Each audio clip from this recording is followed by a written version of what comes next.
believe breathing.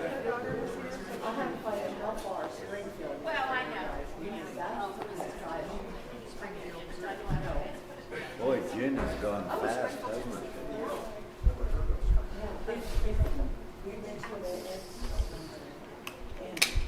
You broke it. There it is.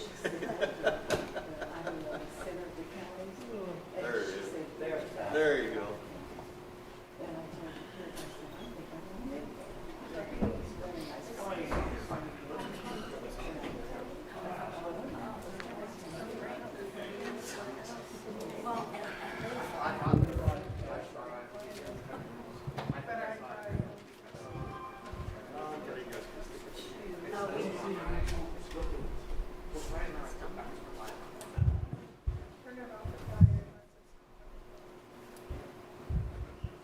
It's quiet. I guess that means I talk, right?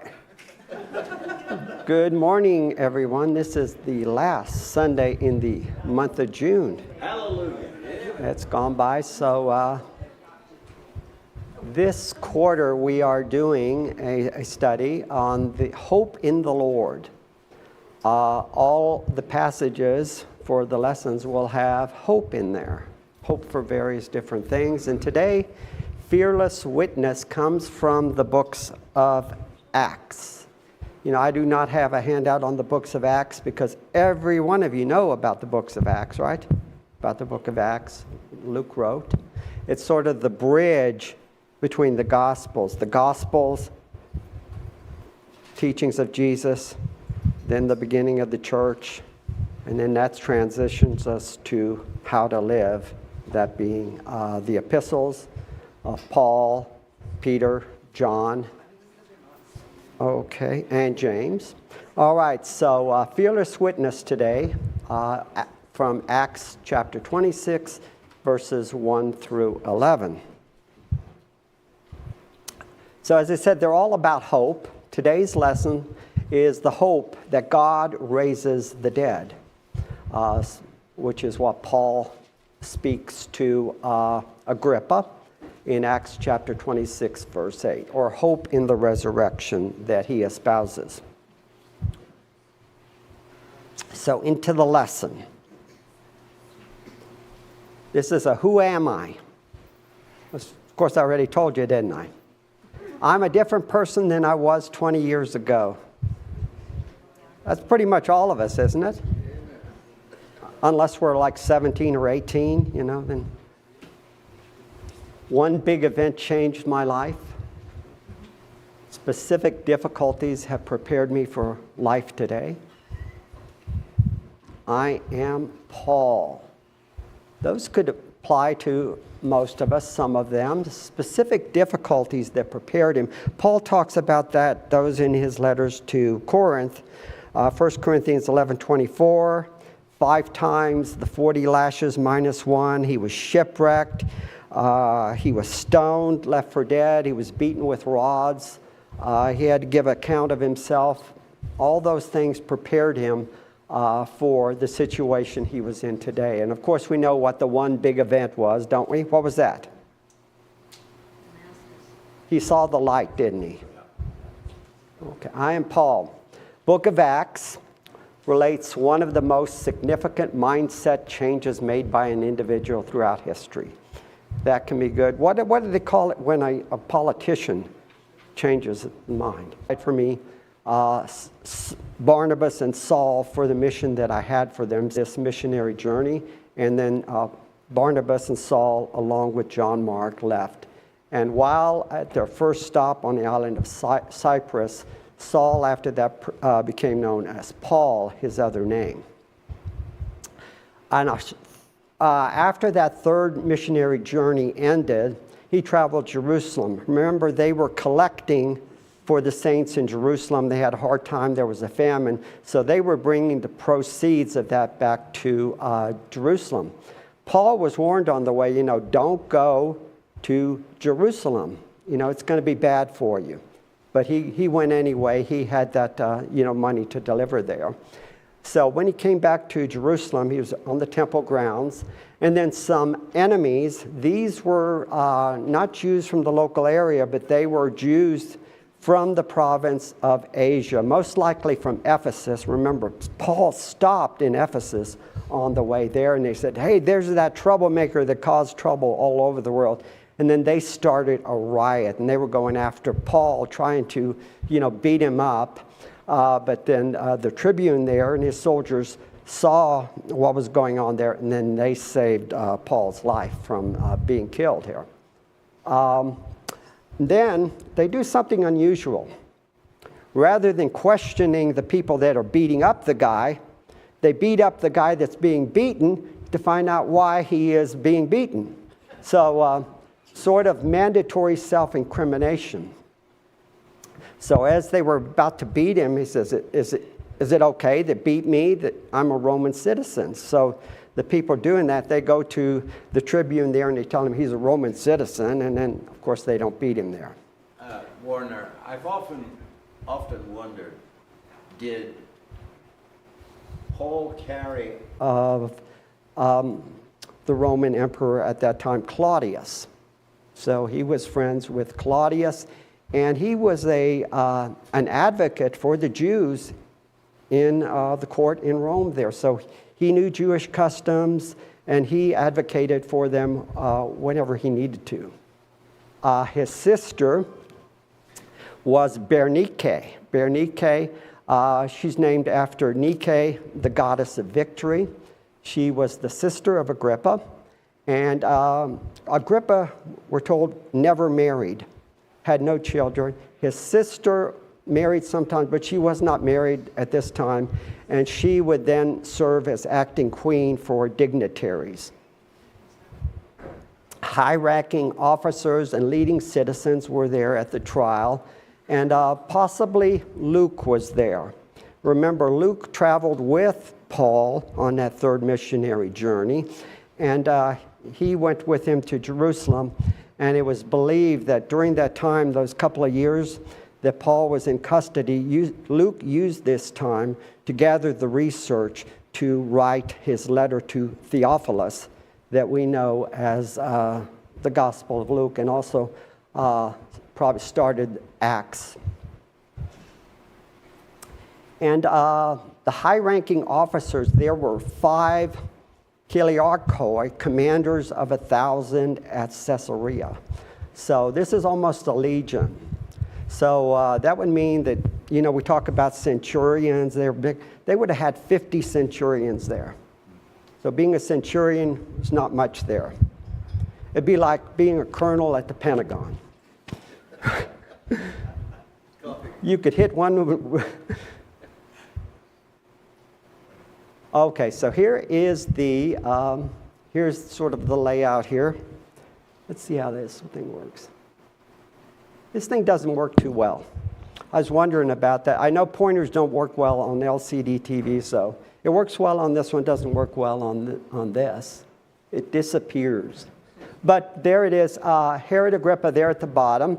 He was the great-grandson of Herod the Great, ruled from about 8049 to 100. Notice that goes past the destruction of the temple. And his sister Bernice and Drusilla, youngest sister there, she was married to Felix. And so there they are. Notice the similar 32 and 31, so fairly young. And Paul is believed was around 62, early 60s here. So he was quite old compared to these fellows. And Roman citizens, I think definitely. Herod Agrippa and Bernice, they pretty much were raised in the court of Rome, good friends of Claudius. Here's a chart, sort of gives a timeline here. Let's see. No, it doesn't work here again. But we see here, top Claudius, we're under the reign of Nero here. And remember, the Jews were cast out of Rome.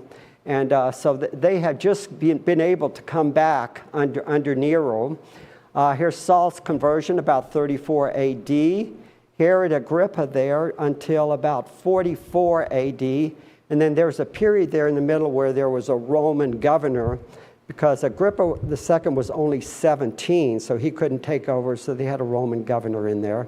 And then the chart there to the right says that Herod Agrippa ruled till about AD 100. So both he and Josephus changed allegiance to Rome during the uprising there around AD 70. And then that shows the area he ruled. He got more and more property as he was increasing his allegiance to Rome. So, pleasing the Jews. Roman governors had two responsibilities: keep the peace, collect the taxes. As long as you did both of those, you got good performance reports. If you didn't, well, you would be doing something else. We see it in Palestine. Think of that as the Holy Land. This is Agrippa's father, Herod Agrippa I. He had James the Apostle arrested and had him killed. And then when he saw that this pleased the Jews, he proceeded to seize Peter also. And of course, we know Peter was rescued by an angel when he was in jail. This was 2 years after Paul had been held by Felix for 2 years. He was succeeded by Porcius Festus. And then Felix, desiring to do the Jews a favor, he left Paul in prison. He just kicked the can down the road for 2 years, didn't do anything. This is Festus here. Chief priests and principal men of the Jews laid out their case against Paul. They urged him, asking as a favor against Paul that they bring him down to Jerusalem so that they could ambush him on the way, but he didn't do that. Festus, wishing to do the Jews a favor, said to Paul, "Do you wish to go up?" And he said, "No, I don't want to do that." And that's when he appealed to Caesar. Now, outside of Palestine, they didn't get as good of a treatment. This is Paul in Corinth, in the province of Achaia. The Jews made an attack on Paul, brought him into the court. They charged this man is persuading the people to worship God in ways contrary to the law. Then Paul gets up and gets ready to do his defense. But just as he was getting up, Gallio said, "Hey, sit down here. If you Jews were making a complaint about some misdemeanor or serious crime, it would be reasonable for me to listen to you, but since it involves questions about words and names of your own law, settle the matter yourselves. I will not be a judge of such things." So he had them ejected from the court. So, if this is what happens in Achaia, what happens if the Jews come to Rome and make a case against Paul? They had just been able to come back. Imagine the Jews, Nero ejected the Jews from Rome. They had more to lose than they had to gain by making a case against Paul in Rome. So I give him a thumbs up. Way to go, Gallio. So background information, Acts 25. Felix's replacement, Festus, arrives. Paul had already been in custody for 2 years. 3 days, he hits the ground running there. He's only been there in Caesarea Maritima for 3 days. I guess he unpacks, gets everything. And then as a courtesy visit, he goes down to Jerusalem to visit the Jewish authorities. While he was there, the Jews requested that he bring Paul down to Jerusalem for trial. Of course, they were just planning on having him killed during the journey. But he says, "No, but you come back with me." So the Jews come back with Festus to Caesarea to bring charges against Paul there. It doesn't work out well. They don't have their act together. But Paul refuses the offer to return back to Jerusalem. Festus offers, he said, "Do you want to go back for trial?" Well, Paul had already been tried by the Sanhedrin, and Pharisees said, "He's innocent. He hasn't done anything." So Paul appeals to Caesar. He appeals to Caesar, but that wasn't really a big deal for him because Jesus had told Paul, I guess in a vision, back in Jerusalem, that Paul would go to Rome and testify in Rome. So he already knew he'd be going to Rome. And then, as Festus did a courtesy visit to Jerusalem, now King Agrippa is doing a courtesy visit to the new Roman governor, Festus, a meet and greet. So Festus is happy because he doesn't know what to put in the paperwork when Paul goes to Rome. He's got to put some charges in there. So he's happy when Agrippa comes to hear the case, and maybe he'll give him something to put in that letter. As I said there, Festus doesn't know what to put in the paperwork. Perhaps Agrippa and Bernice can help with that. So Acts 26. The ones in blue are what is included in our lesson, Paul's complimentary opening remarks, Paul's early life, and his zealousness in opposing Christians in his early life. Now later in the chapter, not in our lesson, his conversion and commission, his ministry, verbal sparring with Festus and Agrippa. What is that? Remember when Festus says, Paul, your learning has made you mad. Well, you can't put that in the paperwork to Nero. Well, he knows too much. He's mad with all his knowledge. And Agrippa says, we all grown up, King James, almost thou persuadest me to be a Christian. And then we find out, oh no, that's not what he said. Do you think in such a short time you can persuade me to become a Christian? And then there's the consensus. So Agrippa and Bernice do not help because they said, he hasn't done anything wrong.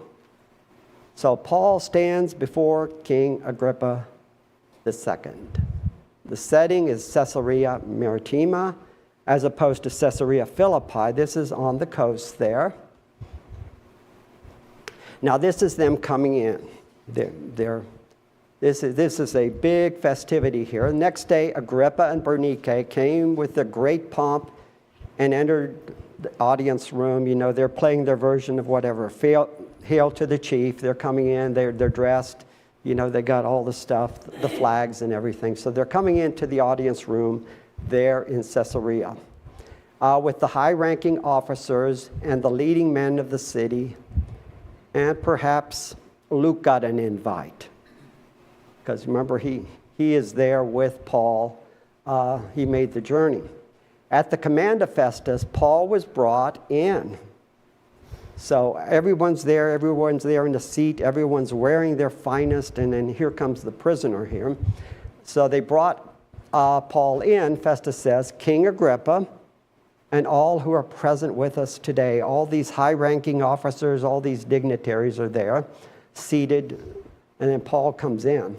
And then he says, the whole Jewish community has petitioned me about him in Jerusalem and here in Caesarea, shouting that he ought not to live any longer. Well, Festus is exaggerating a little bit. It's only the chief priests and principal Jews in Jerusalem that were complaining.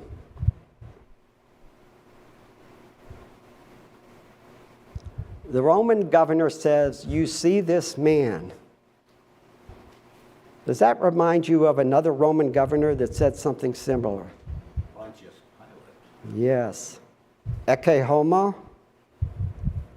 Then Jesus came out wearing the crown of thorns and a purple robe. Well, Paul's wearing chains, we're told. And Pilate said, look, here is the man. So something similar. Jesus was put on display. Pilate brought Jesus out on his balcony to the crowds. Look, here's the man. And then Paul here is brought before this group of dignities. You see the man. I had found nothing deserving of death, but because he made his appeal to the emperor, I decided to send him to Rome. Did he have a choice? No, he appealed. He's a Roman citizen. it is his right to appeal to the emperor. So he took it out of Festus's hands. But I have nothing definite to write His Majesty Emperor Nero about him.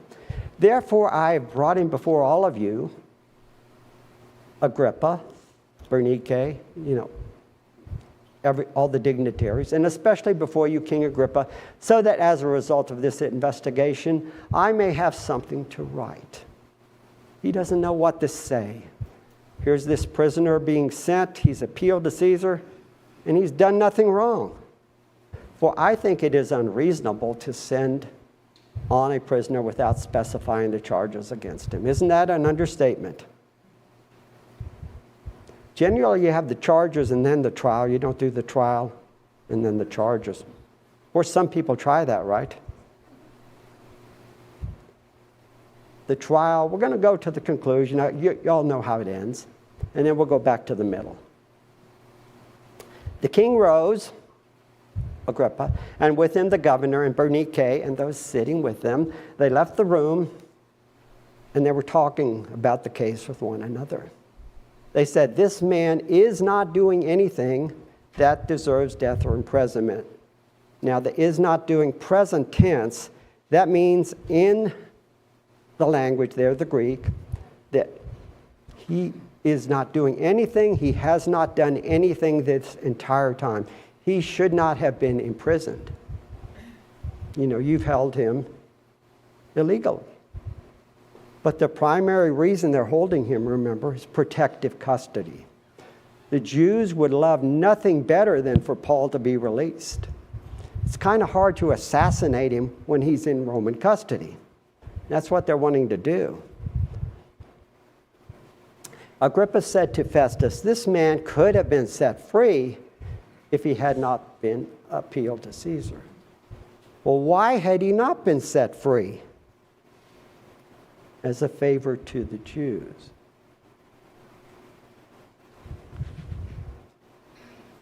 I spent about an hour researching the answer to that question. Could not find anything.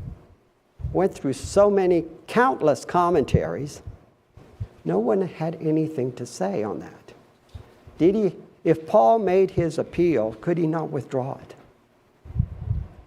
Have any of you been called up for jury duty? I've been there, and they called some people up for a trial, and then they came back out. They selected the people they wanted.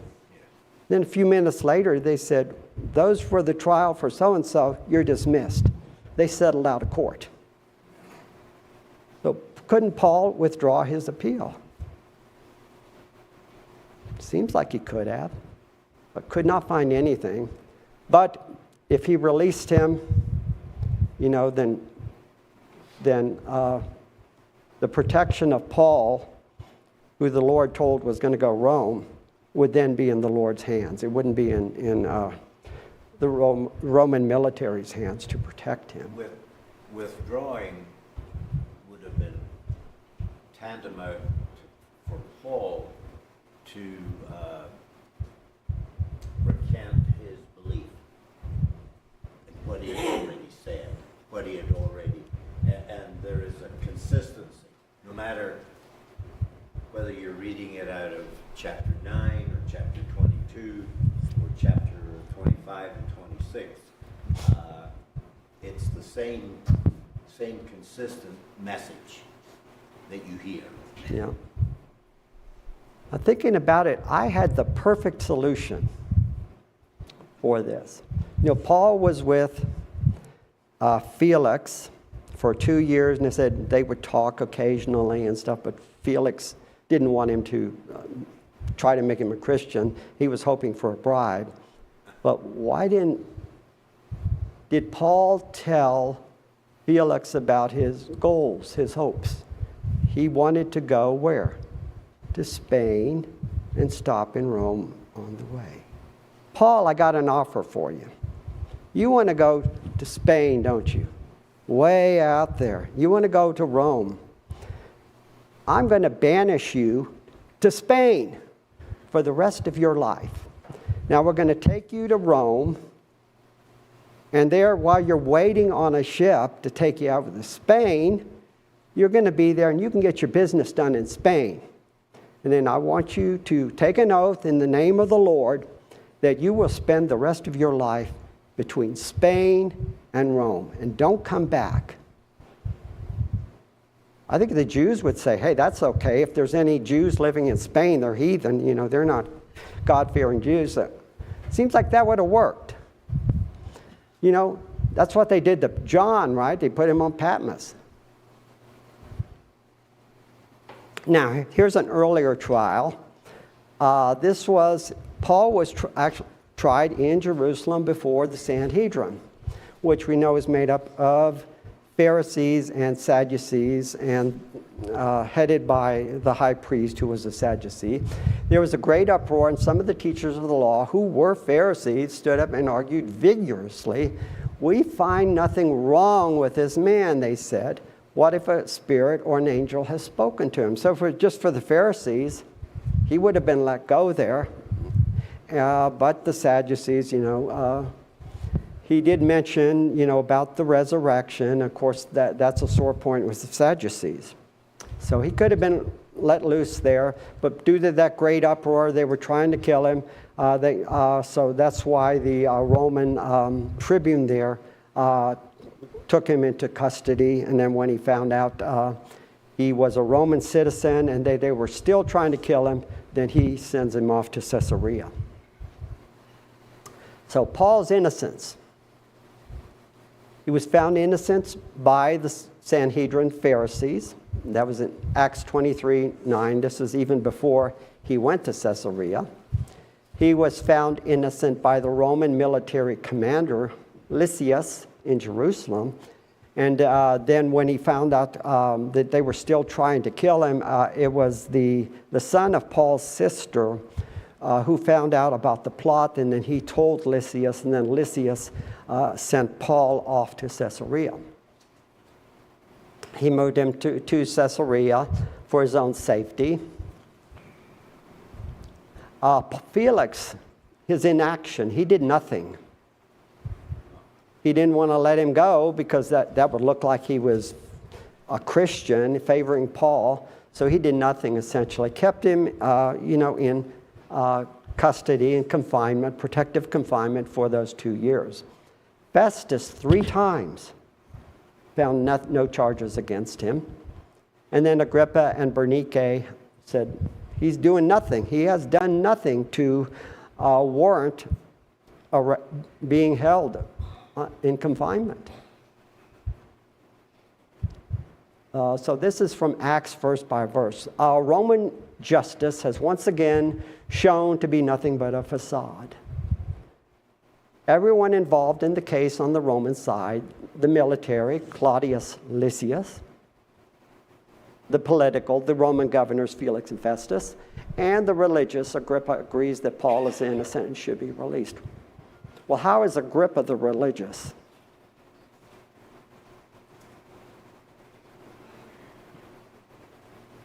He can fire the high priest. He has that authority. High priesthood used to be a job for life, but during this time frame, if the Romans didn't like you, you got fired. They did not like Annas, the high priest. They fired him, and then his son took over. That's why the Bible talks about Annas and Caiaphas. So even though you were fired, you're still called a high priest. Sort of like, past presidents are still called presidents. So Agrippa could have gotten a new high priest. Everyone agrees that Paul's innocent and should be released, but none are willing to stand up to the Jews and set him free. Virtually everything Festus would be sending to Nero would be supporting Paul set free, but Nero would do the same thing as Felix and Festus, keeping him in chains in Rome for another 2 years. Now, I do not agree with Mr. Osborne here. What was in that letter? What information did Felix or Festus get that he should be set free? Now, Nero I don't think he kept his own engagement calendar. I think he has staff to do that. Now, when Paul comes there, they hand Paul over. They hand the paperwork. He's looking, okay. Didn't lead a slave revolt. Didn't lead a revolt on paying of taxes. Didn't commit treason. Didn't do anything. He didn't get moved to the top of the docket. So they kept him there in confinement, but there was nothing really there to move up his trial. Nero may not have even known, that he was there.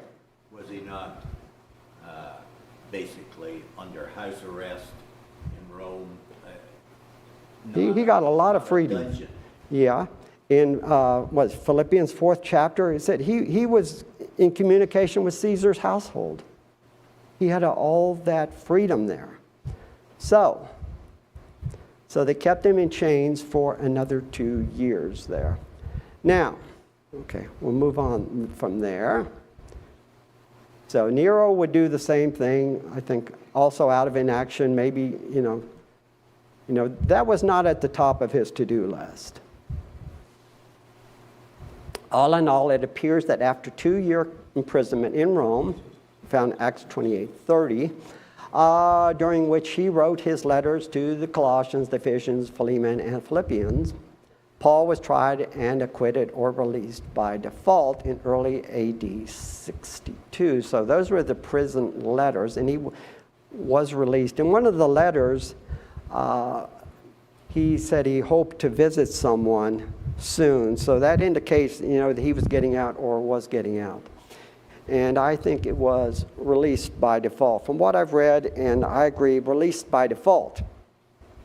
As a Roman citizen, he had the right to face his accusers. Who were his accusers? The Jews. There's no mention that they made the trip to Rome. And if it was 2 years, you think they would be staying in Rome waiting for this? So they didn't show up. There was no accusers against him, so he got released by default there. And So this is well after Claudius orders all Jews out yeah. of Rome itself. And they just been back. They remembered what it was. So the Jews actually had more to lose than to gain by coming. The case they had against him would not have had any matter to Nero. He says, I don't care if he preaches about the resurrection. He would probably do what Gallio did there in Corinth. Except, what if Nero remembered what Claudius did? You Jews get out of town. I don't think... and Paul talked to the Jews in Rome, asked them what they knew about his case. Said, we don't know anything about this. We haven't heard anything. If Paul was creating trouble back in Jerusalem, then Nero would have wondered, well, how come I didn't hear about this? His governors would be in trouble. How come I didn't hear about this if this guy's creating trouble? So I don't think the case happened. But Paul is exactly where the Lord wants him to be. Mm-hmm. So he testified, there to the Christians in Rome and even to Caesar's household. So here's our Paul before King Agrippa there. There they all are. We see Festus there. He's looking intently. He's wonder why he doesn't have a notepad, write things down there. And Paul, he's got chains on there. Are they literal chains? Or he talks about chains. Are they literal or figurative? Seems like they would have taken those off when he was there in court. This seems to fulfill what Paul spoke about in his letter to Corinth. For it seems to me that God has put us apostles on display at the end of the procession, like men condemned to die in the arena, arena. We have been made a spectacle to the whole universe, to angels as well as to men. It seems like definitely he is certainly a spectacle here. Okay, Acts 26, 1 through 3. Agrippa said to Paul, "You have permission to speak for yourself." So Paul motioned with his hand. We'll get into that in a moment, and began his defense. These defenses are against the accusation of the Jews. "King Agrippa, I consider myself fortunate to stand before you today as I make my defense against all the accusations of the Jews. And especially so because you are well acquainted with all the Jewish customs and controversies.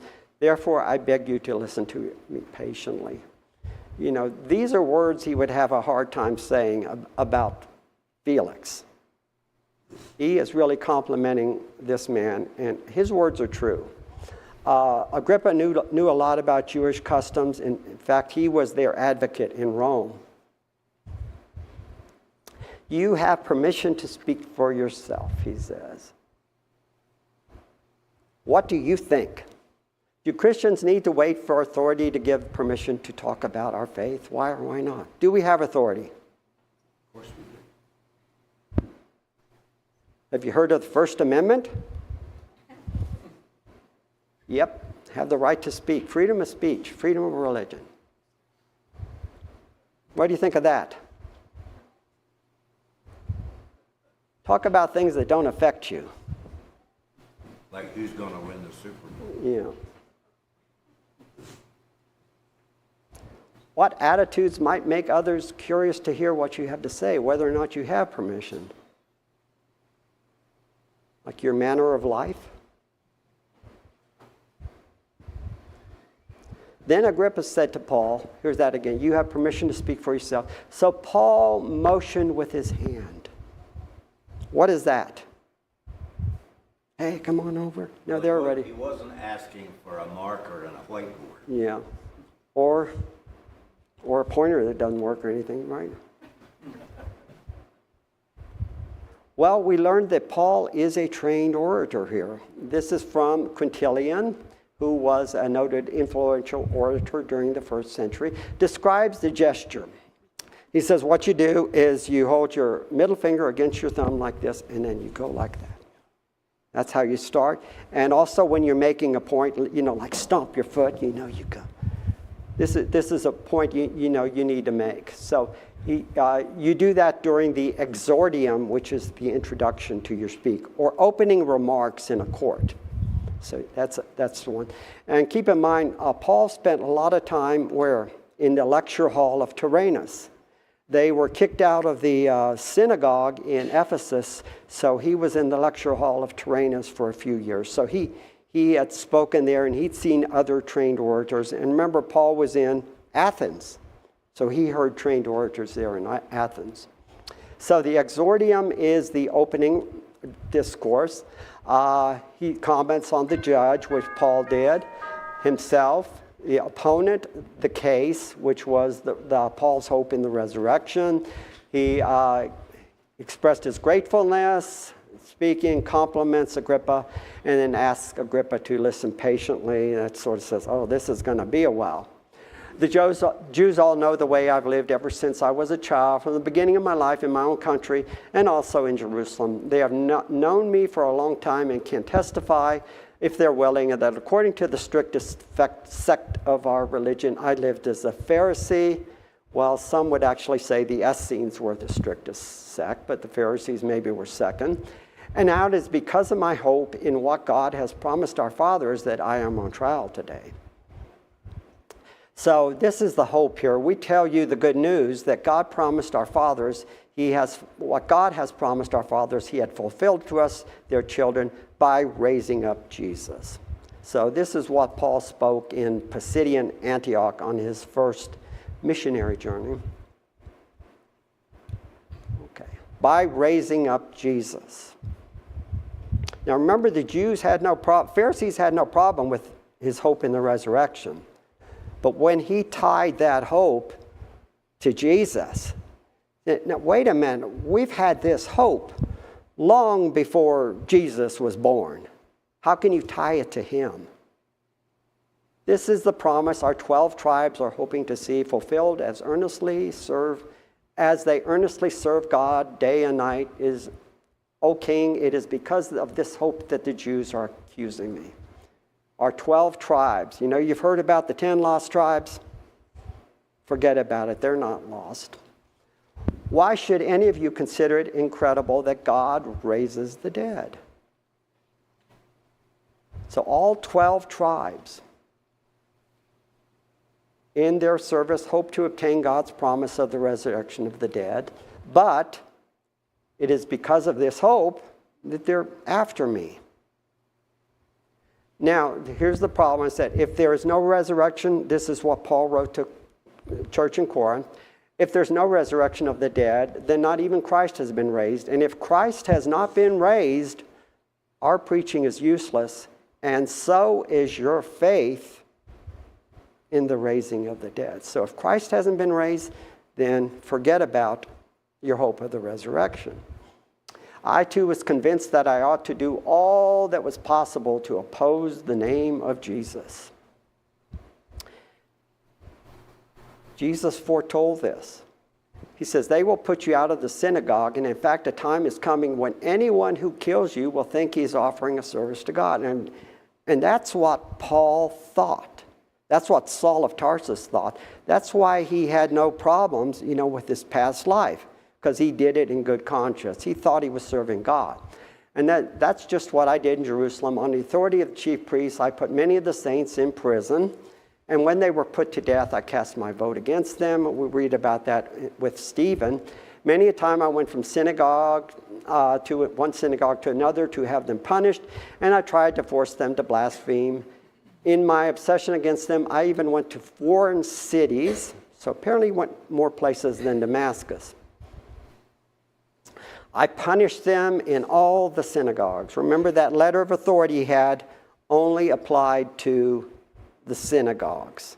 He had no authority outside the synagogues. Why were the Christians attending the synagogue? It was social.